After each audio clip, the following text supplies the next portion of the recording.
Imagine being surrounded by luxury, not to be celebrated, not to be respected, but to be mocked in front of the city's elite.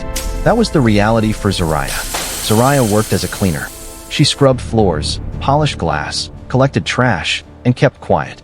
Most people didn't see her. Some walked past her like she was not even there. To many of them, she was almost like part of the building furniture. So when the assignment for the annual company gala came, it felt heavy, almost like a warning. It was the biggest night for the powerful CEOs and the most arrogant executives Zariah had ever seen in her life. But what Zariah did not know was that this night carried poison. It was not just a shift. It was a trap. But life has a funny way of turning things around. Because on that gala night, the woman they expected to break, the one they thought would be the joke, caught the attention of a king. What happened next? Nobody could have imagined. Before we begin, tell us where you are watching from. Drop it in the comments. Enjoy the story. The sound of laughter echoed across the shiny marble floor. The floor was so clean that it reflected the bright crystal chandeliers hanging from the ceiling. Expensive cars kept driving in and out of the venue's private entrance. Inside that towering hall, money was everywhere. People did not just have wealth. They showed it off proudly. Elites moved around fast, talking on phones, carrying designer bags, discussing big business deals. Everyone there looked like they belonged except Zariah. She wore a modest gray uniform and pushed her cleaning cart slowly. Her head was down, but her back stayed straight. She was young, but her hands showed her whole life story, full of work, pain, sacrifice, and strength. She knew every part of that building, every stain, every window, every quiet corner. And funny enough, she also knew many secrets. People liked to talk when they thought nobody was listening. Zariah adjusted her grip on the heavy trash bag, the plastic digging into her palms. The music from the ballroom drifted into the service corridor, a soaring orchestral piece that sounded like money. Out there, under the crystal chandeliers, the city's elite were celebrating another year of record profits. In here, the air smelled of stale champagne and lemon disinfectant. She paused for a moment, leaning against the cold concrete wall to relieve the ache in her lower back. She had been on her feet for 10 hours straight. Her uniform, a dull gray dress that was 2 sizes too big, felt like a cage. It was designed to make her shapeless, to blend her into the background like the beige walls or the service elevators. And it worked. When she pushed her cart back into the main hall, Zariah became a ghost. She moved through the sea of designer tuxedos and silk gowns, her eyes fixed on the floor. A tall man in a midnight blue suit stepped back, nearly knocking the tray of empty glasses from her hands. He didn't apologize. He didn't even look down. He just adjusted his cufflink and continued laughing at a joke his companion had made. To him, Zariah wasn't a person to be excused. She was an obstacle to be stepped around. She collected the glasses silently, her movements practiced and precise. Being invisible had its advantages, she supposed. People said things in front of the help that they would never whisper to their spouses. Over by the ice sculpture, she heard a board member discussing a merger that wasn't public knowledge. Near the balcony, a young heiress was crying softly while her mother hissed at her to fix her makeup because tears ruined the investment. Zariah absorbed it all. She saw the lies hidden behind bright, white smiles. She saw the fear in the eyes of men who pretended to be kings. They thought they were untouchable, wrapped in their wealth and influence. But Zariah knew the truth. Dirty floors were the only thing they all had in common. She moved toward a spill near the center of the room. Red wine bled into the pristine, white marble. As she knelt to scrub it, the humiliation burned low in her gut, a familiar fire she had learned to control. She could feel eyes on her, not looking at her, but looking down on her. A group of women nearby giggled, their voices sharp and brittle. Bills don't care about pride, Zariah whispered to herself, the mantra she used to survive these nights. She kept her head down, her back straight, refusing to let her shoulders slump. She was 24 years old, but tonight, she felt 100. She wiped the stain until the floor was spotless again, unaware that the real stain, the cruelty of the people above her, was about to spread. Suddenly, the conversation in the ballroom didn't just fade, it was severed. A ripple of silence started at the grand entrance and spread outward like a shockwave, choking the laughter in people's throats. The air in the room seemed to drop 10 degrees, a phantom chill that made the hair on the back of neck stand up. The heavy double doors swung open, and Baek Jin-Kyu stepped through. The city whispered his name in fear, the White Ghost. He didn't earn the name by being loud. He earned it by being lethal, silent, and impossible to catch. He stood at the top of the short staircase, his presence commanding the space without him saying a word. He was beautiful, but in the way a freshly sharpened blade is beautiful, elegant, cold, and dangerous. His tuxedo was tailored to perfection, emphasizing the controlled power in his frame, and his dark eyes scanned the room with the indifference of a predator looking at a pen of sheep. The crowd of billionaires and socialites, usually so desperate to be the center of attention, parted instantly. They moved aside with a mixture of terrified respect and hungry ambition. Men stepped forward, hoping for a nod of recognition that could boost their stock prices. Women angled their bodies, hoping for a glance that could change their social standing. Baek ignored them all. He moved through the venue with a terrifying grace, his expression unreadable. To him, this wasn't a party. It was a room full of livestock. He saw the desperation behind their smiles and the greed in their handshakes. He took a glass of champagne from a passing server, but didn't drink it. He just held it, his gaze boring into the crowd, looking for a reason to stay, or perhaps a reason to burn the building down. He was bored, until he saw her. His eyes stopped moving, fixing on a shadow in the corner near the service exit. While every other person in the room was straining their necks to look at him, she was the only one who didn't care. She was dressed in a fading gray uniform, her back turned to him as she quietly wiped down a table. She didn't freeze. She didn't preen or pose. She didn't look up with that hungry desperation he was so used to seeing. She simply worked, her posture rigid with exhaustion but dignified. Baek's grip on his glass tightened slightly. In a room full of people begging to be seen, she was the only one trying to disappear. For the first time all night, the cold mask of the White Ghost cracked with a flicker of curiosity. He wasn't looking at the kings and queens of the city anymore. He was watching the invisible girl, and he realized, with a sudden, sharp interest, that she was the only real thing in the entire room. The tray in Zariah's hands felt heavier with every step, a lead weight anchoring her to the floor. She navigated the sea of black tuxedos and shimmering silk, her eyes scanning for empty flutes, her body tight with the effort of remaining invisible. She was almost to the service doors when the laughter erupted, loud, wet, and slurred. It came from a circle of men near the center of the room, holding court like kings of a small, pathetic country. In the middle was a man with a face flushed red from too much scotch and an ego fed by too much easy money. He was gesturing wildly, recounting a story where he was undoubtedly the hero, his movements wide and reckless. Zariah saw the danger a second too late. She tried to pivot, pulling the tray close to her chest, but the man spun around on his heel, his balance gone. His elbow slammed into her shoulder with the force of a swinging bat. The impact was jarring. Zariah gasped, stumbling back as the tray tipped.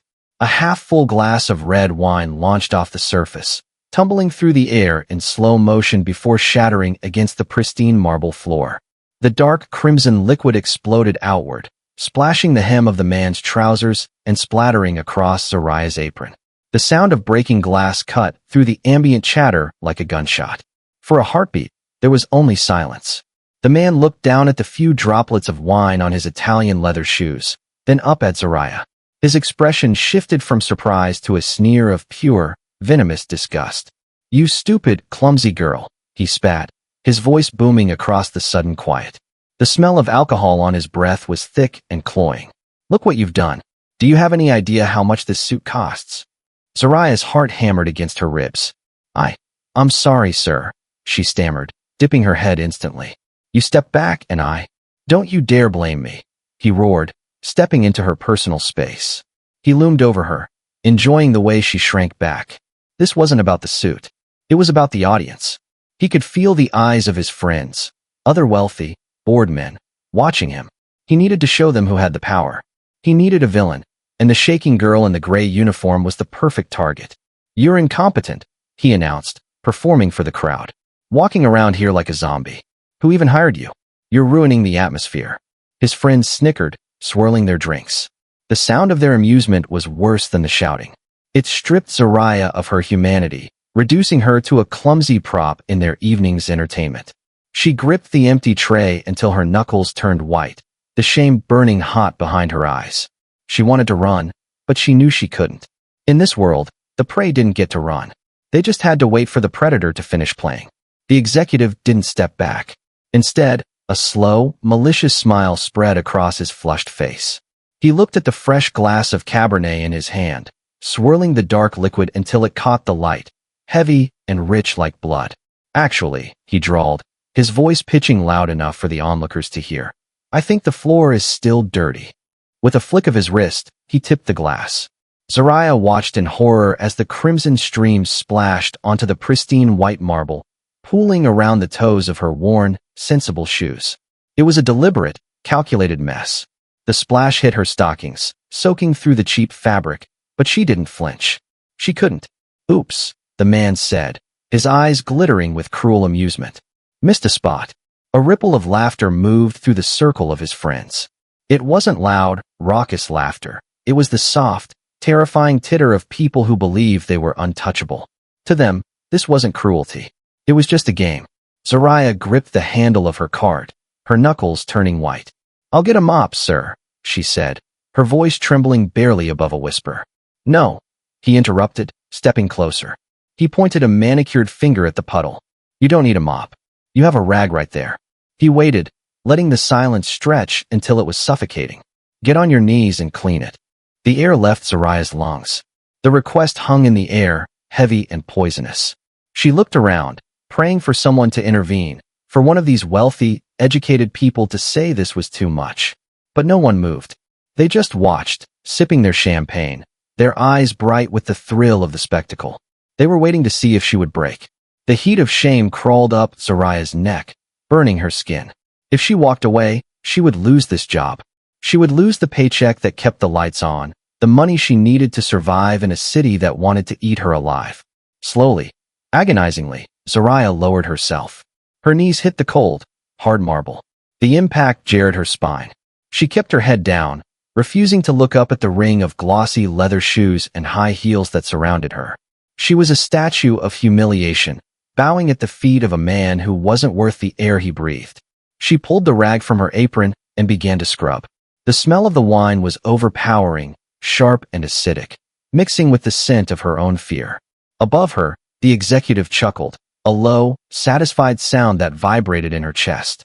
See, he told his friends, his voice dripping with arrogance. They just need to be reminded of their place. The laughter that had filled the air didn't taper off naturally. It was strangled. One by one, the voices died, choking on their own amusement. The circle of onlookers, previously so tight and eager to watch the show, suddenly expanded, people scrambling backward as if the center of the room had caught fire. Zariah, eyes blurred with unshed tears, scrubbed the marble. She didn't look up. She couldn't bear to see their faces. But she felt the shift. The air grew heavy, charged with a static electricity that made the fine hairs on her arms stand up. The smell of expensive cologne, sandalwood, ice, and cold steel overpowered the scent of the spilled wine. A shadow fell over her. It wasn't the bloated, swaying shadow of the executive. It was stillness. Absolute, predatory stillness. Zariah's hand froze on the rag. Beneath her lowered gaze, she saw a pair of shoes step into her field of vision. They were immaculate black Oxfords, polished to a mirror shine, devoid of even a speck of dust. They stood firm, unyielding, blocking out the rest of the world. Above her, the executive's breathing hitched. The arrogant sneer dropped from his face, replaced by a slack-jawed pallor. His glass shook in his hand, the ice clinking, a tiny, terrified sound in the sudden, cavernous silence. Mr. Baek, the executive stammered, his voice pitching high and thin. I didn't see you there. We were just having a little fun. Baek Jin-Kyu didn't answer. He didn't even look at the man. His dark, impenetrable gaze was fixed on the floor, on the woman kneeling in the mess. He watched the way her shoulders trembled, the way her knuckles were white from gripping the stained rag. He saw the splatter of wine on her gray uniform, a mark of disrespect that turned his blood to ice. The silence stretched, agonizing and thick.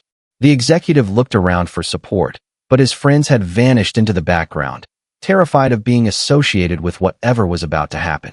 Baek slowly lifted his eyes. When they finally locked onto the executive, the man took an involuntary step back, nearly tripping over his own feet. There was no anger in Baek's face, which made it infinitely worse. There was only a cold, hollow void. "Is this," Baek asked, his voice low and smooth like velvet dragged over gravel, "how you treat the staff in my building?" The question wasn't a query. It was a judgment. The executive opened his mouth to speak, to offer an excuse, but the weight of Baek's stare crushed the words in his throat. The party was over. The execution had begun. Baek didn't move to help Zariah immediately. To simply lift her up would be mercy, and Baek Jin-Kyu was not a merciful man. He was a man of balance. A debt had been created, and it needed to be paid. "I believe," Baek said, his voice slicing through the heavy silence, "you missed a spot." The executive, whose face had gone from a drunken flush to a sickly gray, let out a nervous, breathless laugh. "Mr. Baek, surely, it was just a joke. She's just the kneel." The word was not shouted. It was spoken with the casual indifference of a god ordering the tides to turn. The executive froze. He looked around for an ally, for someone to tell him this was insane, but the sea of faces had turned to stone. No one was going to save him. I don't understand," the man whispered, his arrogance evaporating into pure panic. "You made a mess," Baek said, tilting his head slightly, his eyes dead and cold. "You seem to think the floor is the appropriate place for this wine. So join it." Slowly, trembling under the crushing weight of the room's stare, the executive sank. His expensive Italian trousers hit the puddle of red wine. A collective gasp rippled through the ballroom, a sound of genuine shock. The predator had been forced into the mud. "Clean it," Baek ordered. With shaking hands, the man pulled a silk handkerchief from his pocket and began to dab at the marble, ruining the fabric, ruining his dignity. The sound of his heavy breathing was the only noise in the cavernous hall. Only when the man was thoroughly debased did Baek turn his attention away. He looked down at Zariah. She was still frozen, her eyes wide with shock, clutching the dirty rag like a lifeline. Baek extended his hand. It wasn't a gesture of charity. It was an open palm, large and scarred, demanding to be taken. It was an invitation to a different world. Zariah stared at it. To take his hand was to leave the safety of her invisibility. It was to step into the spotlight next to a monster. But looking at the executive groveling in the wine, she realized the shadows weren't safe anymore. Slowly, her trembling fingers reached out. As soon as her rough, calloused skin touched his fingers closed around hers, tight, possessive, and warm. He didn't just help her stand. He pulled her up with a strength that stole her breath, bringing her to his chest, placing her firmly at his side. He didn't let go. He scanned the room one last time, daring anyone to speak, his hand gripping hers like she was a weapon he had just unsheathed. The walk from the center of the ballroom to the exit felt miles long, yet it passed in a blur of terrified motion. Baek Jin-Kyu didn't look back at the kneeling executive. He didn't acknowledge the whispers that hissed through the crowd like steam escaping a pipe. He simply walked, his grip on Zariah's hand unyielding, pulling her along in his wake. Zariah stumbled slightly to keep up with his long, commanding strides, her sensible work shoes scuffing against the polished floor. The crowd parted instantly, a sea of silk and diamonds recoiling from the white ghost. They weren't looking at the invisible cleaner anymore. They were staring at the woman he was dragging out of hell. They reached the grand foyer, where the air was cooler, stripped of the suffocating body heat of the gala. Zariah shivered violently, partly from the sudden drop in temperature, but mostly from the adrenaline crash. She felt exposed. The red wine stain on her gray uniform felt like a neon sign screaming her humiliation to the world. She tried to pull her hand away, to shrink back into the shadows where she belonged, but Baek stopped abruptly. He released her hand, and for a terrifying second, Zariah thought he was done with her, that the show was over and he would leave her there on the doorstep like unwanted baggage. Instead, he shrugged off his tuxedo jacket. The movement was fluid and effortless. Before she could protest, the heavy, warm fabric settled over her shoulders. It engulfed her small frame, the silk lining smooth against her skin. It smelled of expensive tobacco, sandalwood, and cold winter air. It was heavy, suffocating, and protective all at once. It hid the stain. It hid her poverty. It branded her. "Move," he said, his voice low and vibrating through the quiet foyer. Outside, the valet had already pulled up a sleek, black armored sedan that looked more like a weapon than a vehicle.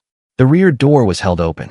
Zariah hesitated, her feet glued to the pavement. Getting into that car meant crossing a line she could never uncross. It meant leaving the world she understood, even if it was cruel, for a world she feared. Baek didn't wait for her to decide. He placed a hand on the small of her back, a touch that was scorching even through the layers of fabric, and guided her forward. She slid into the dark leather interior, her heart hammering against her ribs like a trapped bird. Baek slid in beside her, and the door clicked shut with a heavy, final thud.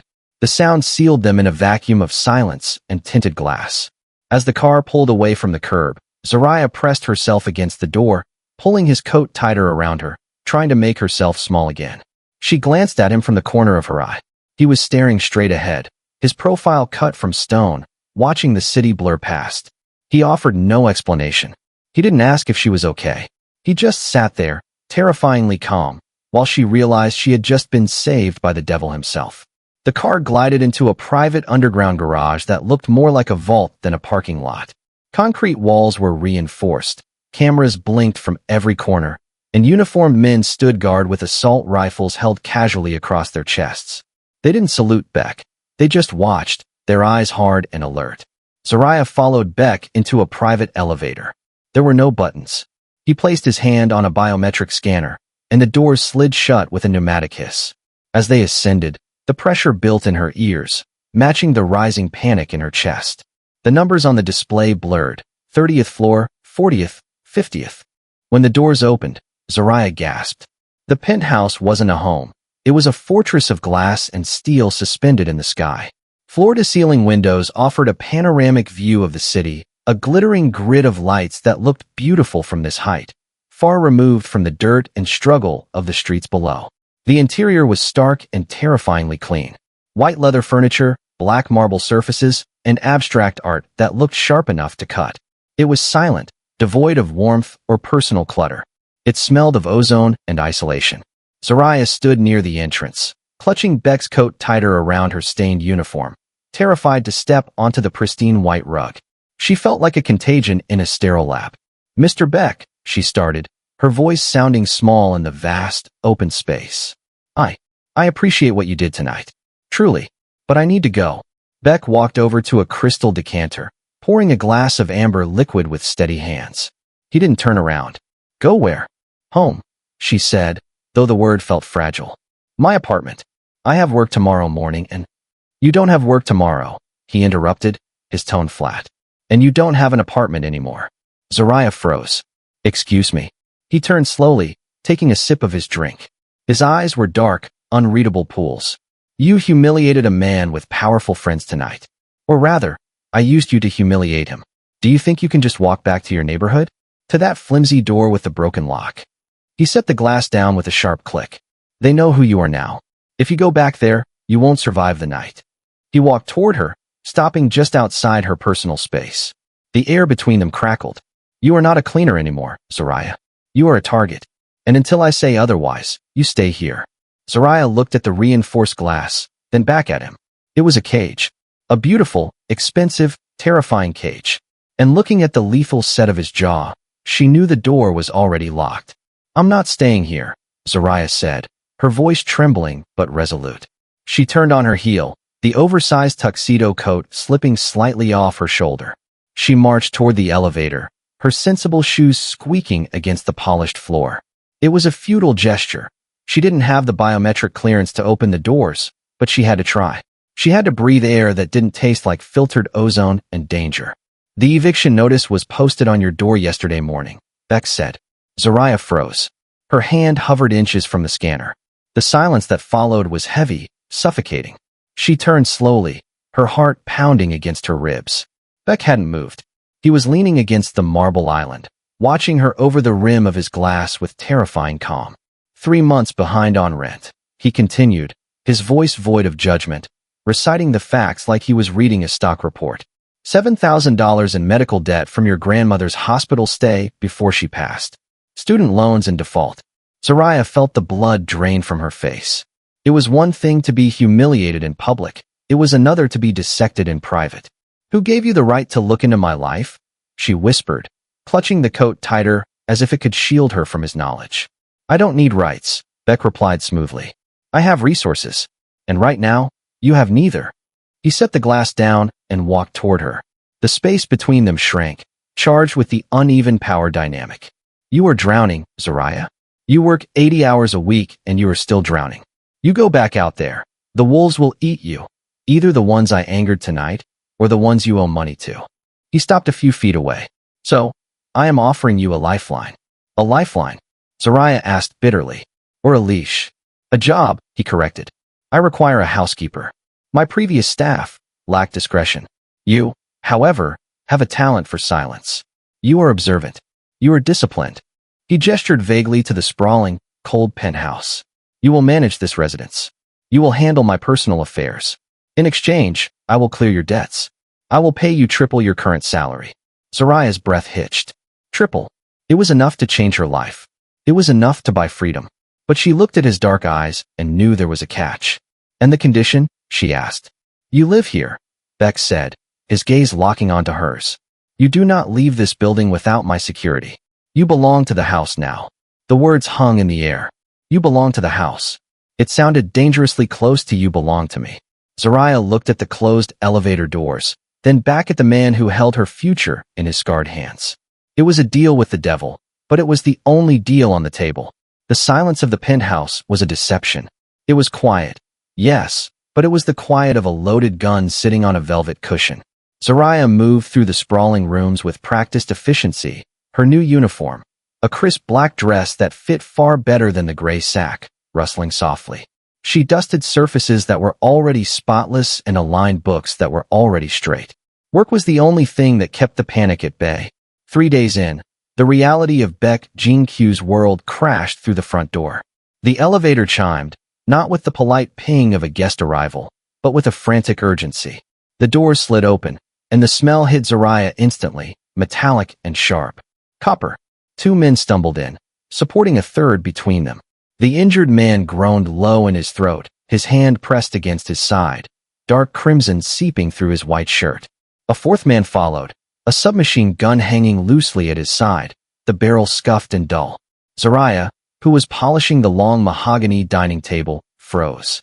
Her heart slammed against her ribs, a frantic drumbeat of run, run, run. But there was nowhere to run. This was the 50th floor. Baek appeared from his office, his expression unbothered, as if this were a delivery of groceries rather than a bleeding subordinate. He barked a sharp command in Korean, pointing toward the guest wing that had been converted into a medical bay. The men shuffled past Zariah, leaving a trail of bright red droplets on the pristine white marble floor. Most people would have screamed. Most would have dropped their cloth and fled to the farthest corner of the apartment. Zariah did neither. She gripped the edge of the table, her knuckles white, forcing air into her lungs. She watched the gun, the blood, the casual violence. Then, she looked at the floor. Blood is just a stain, she told herself, the mantra shaking but holding. Just like wine. Just like mud. She walked to the utility closet. Her hands trembled as she filled a bucket with water and heavy disinfectant, but her movements were steady. She returned to the hallway, knelt, on her own terms this time, and began to scrub the blood from the stone. She didn't look up when Baek walked back into the room. She didn't ask questions. She simply erased the evidence of his violence, efficient and silent. From the shadows of the hallway, Baek watched her. He had expected tears. He had expected hysteria or a demand to leave. Instead, he saw a woman scrubbing a crime scene with the same grim determination she had used on the gala floor. She was terrified. He could see the tremor in her shoulders, but she didn't break. She endured. And for the first time, Baek wondered if the mouse he had brought home might actually have the heart of a wolf. The heavy oak door to the study was usually locked, a silent warning to keep out. Tonight, it was cracked open. Zariah pushed it gently, intending to empty the wastebasket and vanish, but the metallic tang of fresh blood stopped her cold. Baek Jin-Kyu sat on the edge of his massive desk, his shirt stripped to his waist and discarded on the floor. A jagged slice across his ribs oozed dark crimson, standing out starkly against his pale skin. He was trying to wrap a bandage around his torso, but the movement made him flinch, his jaw clenched tight enough to snap. He looked up as she entered, his eyes feral. Out. It was a command that usually sent shivers down her spine. But Zariah didn't move. She looked at the awkward angle of his arm, the blood dripping onto the pristine rug she had just cleaned yesterday. The fear was there, Yes, he was a wounded animal, and they were the most dangerous kind. But underneath the fear was the same pragmatic instinct that had gotten her through years of hardship. "You're going to tear the stitches if you keep twisting like that," she said, her voice surprisingly steady. Baek froze, his glare sharpening. "I said leave." Zariah ignored him. She set her cleaning caddy down and walked toward him. It was the most reckless thing she had ever done. She reached for the roll of gauze in his hand. For a second, she thought he might strike her. His muscles coiled, hard as stone beneath her fingertips, radiating a feverish heat. "Let me," she whispered. Baek hesitated.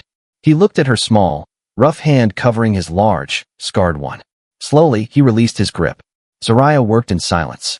She cleaned the edges of the wound with antiseptic, her movements precise and gentle. She didn't flinch at the sight of the torn flesh. She had seen worse in her old neighborhood. She had patched up neighbors who couldn't afford a hospital. Baek watched her. He watched the way her brow furrowed in concentration, the way her breathing remained even despite being inches from a man who could snap her neck. She wasn't looking at him with pity.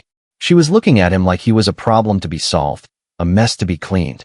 When she finished tying the bandage, her fingers lingered for a fraction of a second on his side. The contact sent a jolt of electricity through the room, sharp and undeniable. Zariah pulled back as if burned, her eyes snapping up to meet his. For the first time, the white ghost didn't look through her. He looked right at her, with a dark, heavy intensity that terrified her more than his gun ever could. "You have steady hands," he murmured, the air between them suddenly thin and suffocating. "I've had a lot of practice cleaning up messes," she replied softly, stepping back into the safety of the shadows. The boxes arrived without a card or a return address, stacked neatly on the bed in the guest room Zariah now occupied. There were no bright colors, no floral patterns, nothing that whispered of softness. Inside the layers of tissue paper lay structured blazers, high-necked silk blouses, and tailored trousers, all in shades of charcoal, midnight blue, and severe black. Zariah ran her hand over a heavy wool coat. It didn't feel like a gift. It felt like equipment. "Put it on." Baek's voice came from the doorway. Zariah jumped, spinning around. He was leaning against the frame, arms crossed, watching her with that same unnerving intensity he had shown in the study. "I have a uniform," she said, gesturing to her black housekeeping dress. "That is for cleaning," he replied, pushing off the doorframe and walking into the room. The space suddenly felt smaller. "Tonight, you are not cleaning. You are attending a dinner with me." "A dinner?" Panic flared in her chest. "Mr. Baek, I can't. I don't know how to." "You know how to survive," he cut in. "That is all you need." He pointed to a sleek, long-sleeved black dress on the bed. "Wear that one. It covers everything. It reveals nothing." 10 minutes later, Zariah stepped out. The dress fit like a second skin, high-collared and long, but the slit up the leg allowed for movement, for running, if necessary. She felt transformed, armored in expensive fabric. But as she walked toward him, her eyes instinctively dropped to the floor, her shoulders curving inward in her habitual posture of invisibility. "Stop," Baek commanded. Zariah froze. He closed the distance between them in 2 strides. He didn't touch her at first. He just loomed over her, forcing her to acknowledge his presence. "Lift your head," he said quietly.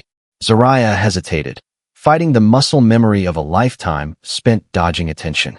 Slowly, she raised her chin, but her gaze skittered sideways, focusing on the knot of his tie. "No," he growled. His hand came up, his fingers cool and rough as he gripped her jaw.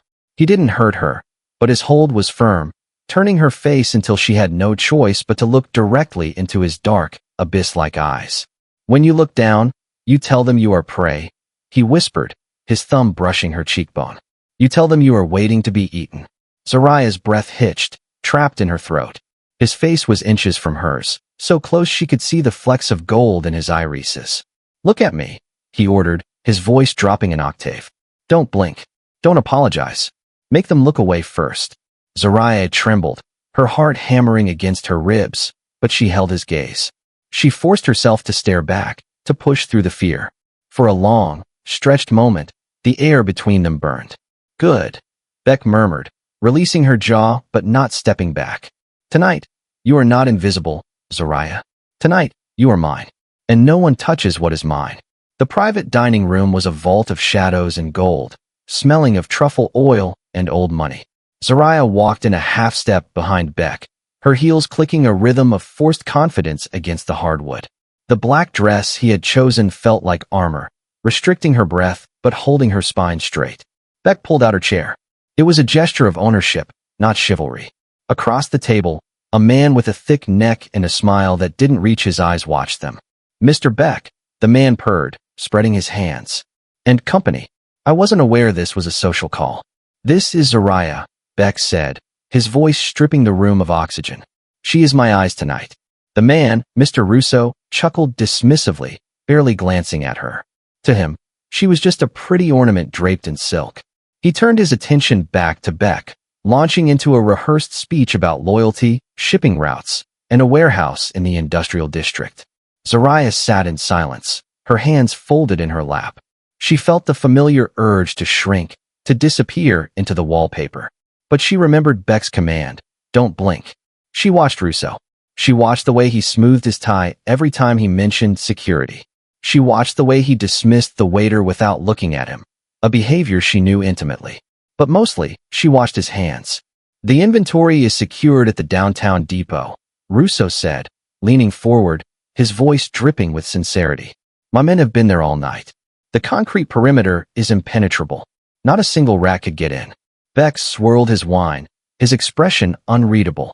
He was about to nod, to accept the lie, when Zariah felt a jolt of recognition.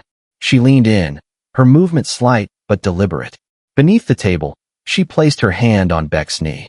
His muscles tensed instantly beneath the fabric of his suit. "He's lying," she whispered, her voice barely a breath, meant only for him. Baek didn't look at her. He didn't break eye contact with Russo.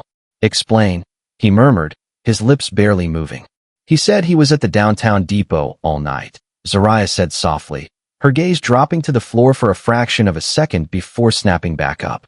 "The depot is paved. It's all concrete and steel."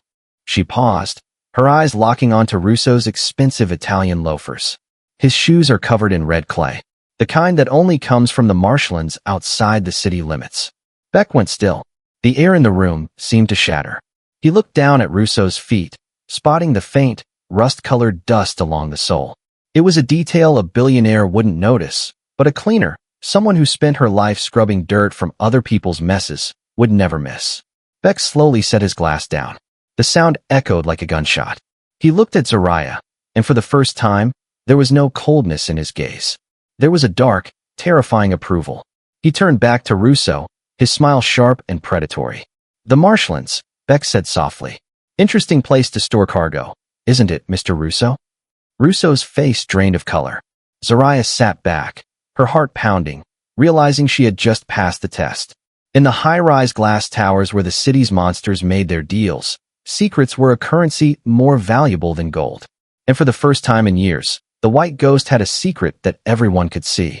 Baek Jin-Kyu had always been a phantom, untouchable, unknowable, and terrifyingly solitary. He had no family, no lovers, no leverage. But now, there was a girl, a cleaner, a shadow that moved in his wake, wearing his protection like a second skin. The whispers started in the boardrooms and spilled into the private clubs. He brings her to meetings. He listens to her. The ghost has found a pet. For most, it was a curiosity. For the executive who had been forced to their knees in a puddle of red wine, it was a weapon.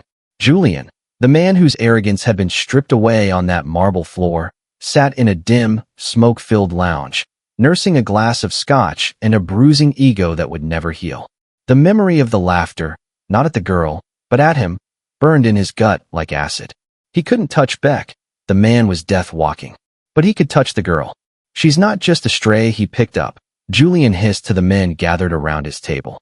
Men who had lost territory or money to the white ghost. "She's a weakness." I saw the way he looked at her. He didn't just protect her, he claimed her. He leaned in, his voice dropping to a conspiratorial venom. "And word is, she's the one whispering in his ear now. She's the reason he's getting soft." Imagine that, the great Baek Jin-Kyu, leash held by a janitor. It was a lie, of course. Baek was anything but soft, and Zariah held no leash. But the truth didn't matter. The narrative did. Julian spun a tale of a king distracted by a peasant, of a fortress that had finally left a gate unlocked.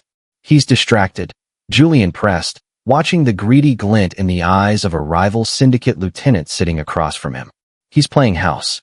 If you were ever going to make a move, now is the time. The lieutenant swirled his drink, considering. A cleaner, you said? Nobody, Julian sneered. No family. No connections. If she disappears, who mourns her? And if taking her breaks his focus? He didn't need to finish the sentence. The seed was planted. The city's predators stopped looking at Baek as an invincible god and started looking at Zariah as the crack in his armor. The executive sat back, satisfied. He couldn't kill the ghost, but he could make him bleed. And all it took was pointing the wolves toward the lamb he had foolishly decided to keep. The high-end boutique was a fortress of glass and marble, smelling of lavender and exclusivity. Zariah moved through the racks of silk and cashmere, her fingers trailing over price tags that cost more than her grandmother's entire life savings. Two of Baek's security detail stood by the entrance, their presence heavy and obvious, while a third shadowed her a discreet 10 paces back. For a moment, surrounded by the quiet hum of luxury, Zariah allowed herself to pretend she belonged. She slipped into a dressing room, the heavy velvet curtains swinging shut behind her, sealing her in a cocoon of silence. She reached for the zipper of her dress, exhaling a breath she hadn't realized she was holding. It's a beautiful color on you. The voice came from the corner of the small room. Zariah froze, her heart slamming against her ribs. She spun around. A woman was sitting on the small ottoman, legs crossed, smiling with teeth that looked too white, too sharp. Zariah opened her mouth to scream for the guards, but the woman held up a finger. Don't. Unless you want them to find a corpse before they get through the curtain. The threat was casual, spoken like a comment on the weather. Zariah pressed her back against the mirror, the cold glass biting into her skin. Who are you? A messenger. The woman purred, standing up. She stepped into Zariah's personal space, smelling of expensive perfume and gunpowder. She reached out, tucking a stray curl behind Zariah's ear. Zariah flinched violently, but the woman's grip was iron. Tell the white ghost, she whispered, her lips inches from Zariah's ear, that he can build all the walls he wants.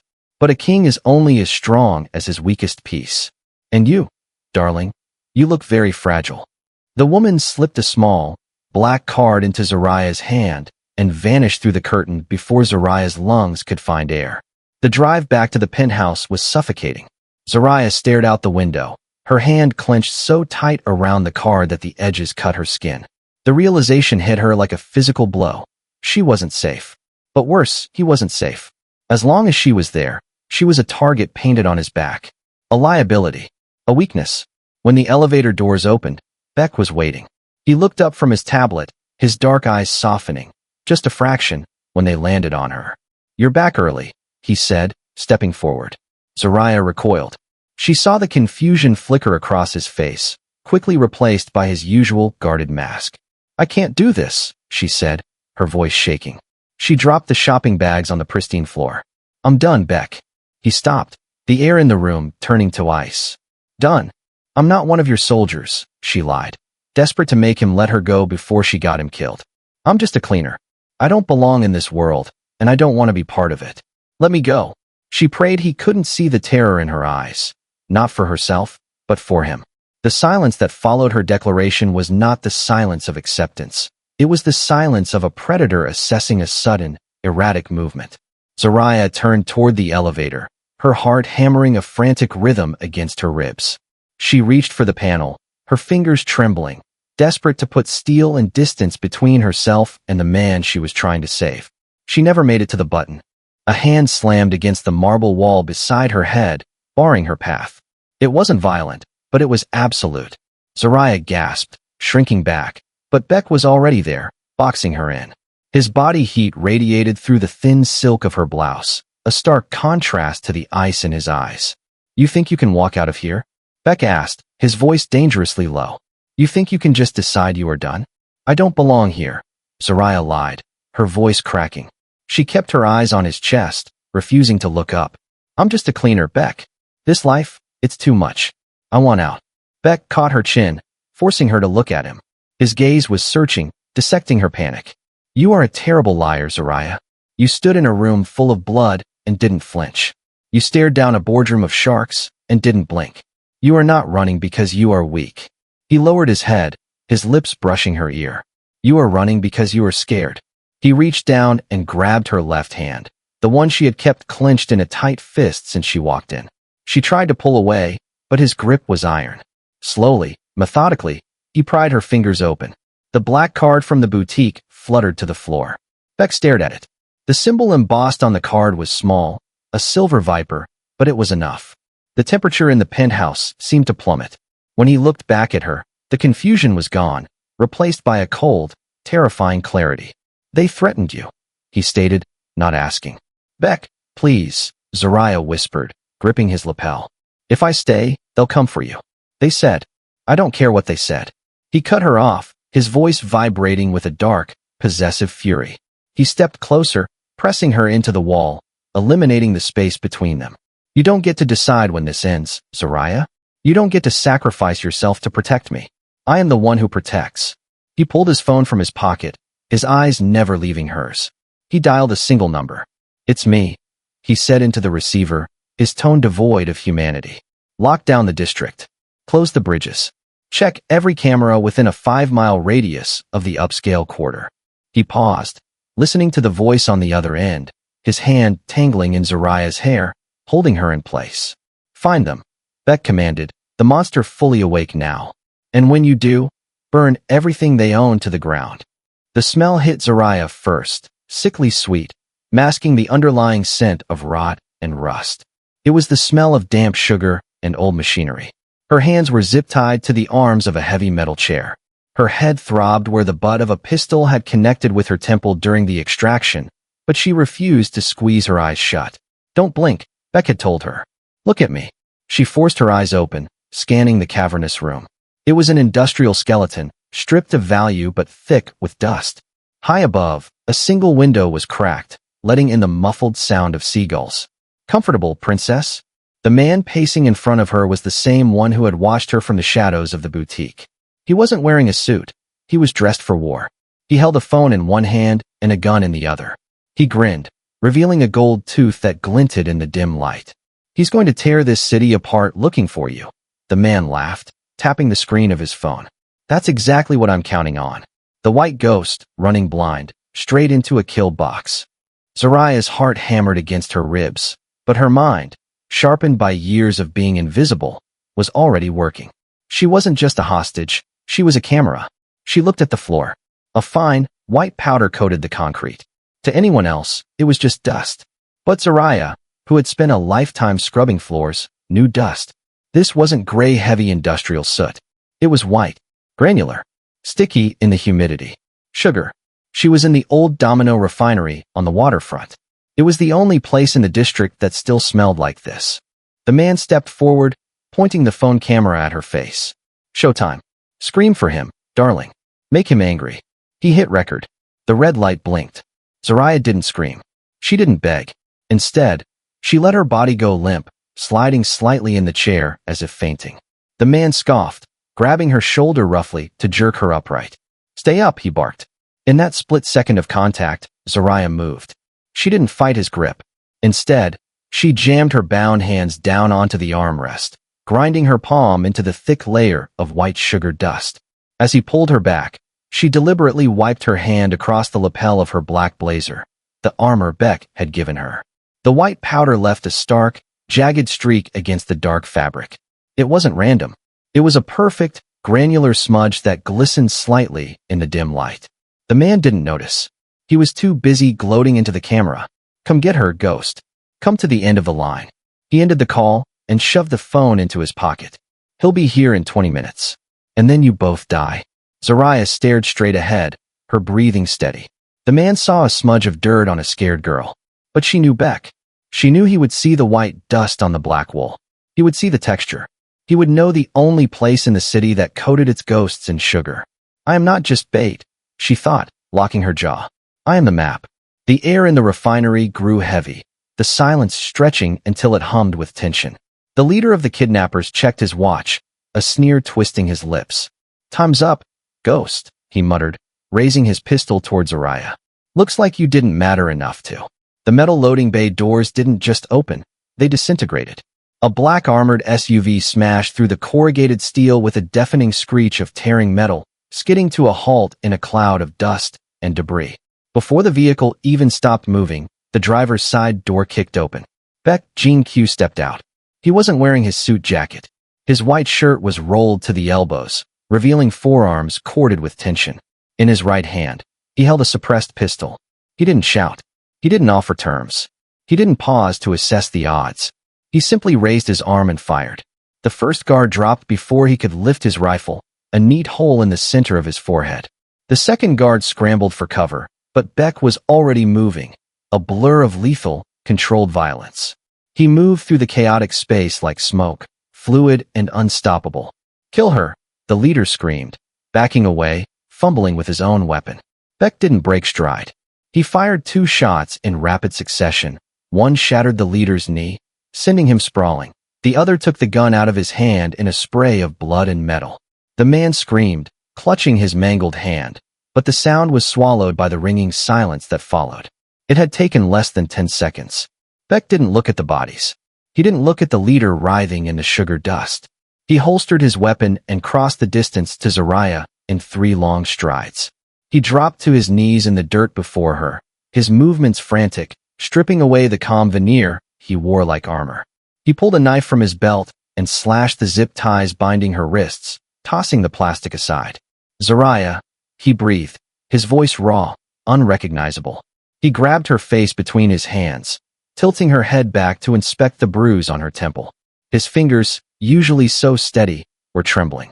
The cold, dead look in his eyes, the look of the white ghost, was gone. In its place was a naked, terrifying panic. "Look at me," he commanded. But it wasn't an order, it was a plea. "Are you hurt? Did they touch you?" Zariah stared at him, her breath hitching. She had seen him angry. She had seen him violent. But she had never seen him afraid. The man who terrified the city was on his knees in the dirt, his chest heaving, looking at her as if she were the only thing tethering him to the earth. "I'm okay," she whispered, her voice cracking. "Baek, I'm okay." He didn't seem to hear her. He pulled her forward, burying his face in the crook of her neck, his arms wrapping around her so tightly it hurt. He held her like he was trying to fuse her broken pieces back together, or perhaps keep himself from falling apart. "I thought," he choked out, the words vibrating against her skin. "I thought I was too late." The morning sun flooded the penthouse, turning the white marble into a blinding sheet of gold. It was a stark, peaceful contrast to the violence of the night before. Zariah sat on the edge of the sofa, wrapped in a thick cashmere blanket, a mug of tea warming her bruised hands. Baek stood by the window, his silhouette sharp against the light. He turned, his face impassive, though his eyes lingered on the bandage at her temple. "It is time," he said softly. He led her not to the basement or a dark cell, but to the center of the living room. 2 men were kneeling on a plastic tarp spread over the expensive rug. Julian, the executive who had spilled the wine, was shaking uncontrollably, his face swollen and tear-streaked. Beside him, the rival boss who had ordered her kidnapping slumped forward, zip-tied and beaten into silence. Baek stepped behind Zariah, placing a heavy hand on her shoulder. He placed a gun on the table in front of her. A matte black pistol. "They took your dignity," Baek whispered, his voice a low rumble near her ear. "They tried to take your life. The law of my world says a life for a life. They are yours, Zariah. Do what you will." The room went silent. Julian let out a choked sob, pressing his forehead to the floor. "Please," he whimpered. "Please, I didn't know. I'm sorry."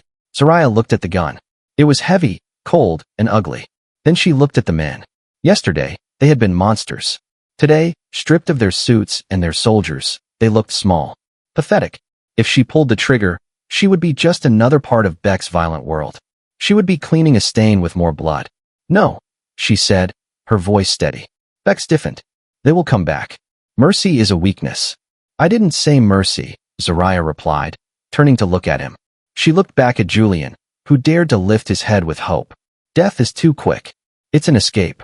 She walked closer to the men, looking down at them the way they had once looked down at her. "Strip them of everything," Zariah commanded, her tone icy. "Take their money. Take their properties. Take their reputations. Blacklist them from every boardroom, every bank, and every club in this city." She leaned down, meeting Julian's terrified gaze. "You treated me like I was invisible, like I was nothing. So that is your punishment. You get to live, as a nobody. You get to feel what it's like to scream and have no one listen. She turned her back on them, pulling the blanket tighter around her shoulders. Get them out of my house. Baek watched her, a slow, dark admiration spreading across his face. He nodded to his guards. You heard her. Leave them with nothing but the clothes on their backs. The grand ballroom hadn't changed. The crystal chandeliers still dripped with excess light. The orchestra still played the same swelling waltzes, and the air still smelled of expensive perfume and old money. But as the heavy double doors swung open, the atmosphere shifted just as it had the night the white ghost first walked in. This time, however, the silence wasn't just for him. Baek Jin-Kyu stepped through the entrance, his tuxedo sharp and black as midnight. But he didn't walk alone. On his arm, her hand resting lightly in the crook of his elbow, was Zariah. She wasn't wearing gray. She wasn't holding a tray. She was draped in a gown of liquid silver that moved like water over her skin, catching every fractured beam of light from the ceiling. Her hair, once pulled back in a severe, practical bun, now cascaded in soft, deliberate waves down her back. But the most expensive thing she wore wasn't the silk or the diamond pendant resting against her throat. It was her expression. She walked with her head high, her gaze sweeping the room with a calm, terrifying poise. She saw the faces of the people who had laughed at her. She saw the women who had deliberately dropped napkins for her to retrieve. She saw the men who had looked through her as if she were made of glass. Now, they didn't look through her. They couldn't take their eyes off her. A ripple of recognition moved through the crowd, a hushed wave of shock. Is that? No, it can't be. Baek felt the tension in her fingers, a ghost of the old fear, and covered her hand with his own. The gesture was possessive, protective, and undeniably public. It was a declaration of war against anyone who dared to remember her as anything less than she was now. They moved toward the center of the room. The crowd parted like the Red Sea, a wide berth of respect and fear opening up before them. Zariah's heels clicked against the white marble floor, the same floor she had once scrubbed on her hands and knees. She looked down at the spot where the wine had been spilled, where she had been forced to bow. It was just stone, cold, hard, and beneath her feet. She lifted her eyes to find the room watching her. She didn't shrink. She didn't blink. She locked eyes with a socialite who had once sneered at her uniform.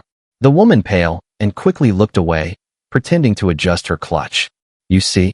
Baek whispered, leaning down so his breath brushed her ear, an intimate secret shared in a room of strangers. They are not giants, Zariah. They are just people, and they are afraid. Zariah tightened her grip on his arm, a small smile playing on her lips, not of arrogance, but of final, absolute freedom. Let them look, she whispered back. Baek led her to the head of the room, turning so they faced the assembly. He didn't say a word. He didn't have to. The message was written in the way he stood, in the way he held her, and in the lethal promise in his eyes. The cleaner was gone. The queen had arrived. And in the city of the white ghost, she was untouchable. In the end, the echoes of the gala faded, leaving behind a silence that spoke louder than any shout. The story of Zariah and the white ghost teaches us that noise is often a mask for insecurity. The executives who laughed, who demanded attention, who felt big only when making someone else feel small, they were the fragile ones. They shattered the moment their illusion of control was challenged. True power, as Baek Jin-Kyu demonstrated, does not need to announce itself. It is calm. It is disciplined. It waits. Zariah's journey reminds us that invisibility is not the same as non-existence. Her survival wasn't luck. It was born from the sharp, quiet observation of a woman who had learned to watch while the world looked away. The very skills society devalued, her attention to detail, her ability to read a room, her knowledge of the stains people try to hide, became the keys to her freedom. She proved that situational awareness is a weapon, and often, the person you ignore is the one seeing everything you try to hide. Most importantly, we see that power is defined by its direction. The bullies used their status to crush those beneath them, believing that cruelty made them kings. But Baek, a man feared by all, showed that the ultimate display of strength is not destruction, but protection. He didn't use his hand to push Zariah down. He used it to pull her up, to shield her when she had no armor of her own. In a world full of noise, never underestimate the quiet ones. They are often the ones holding the keys to the kingdom.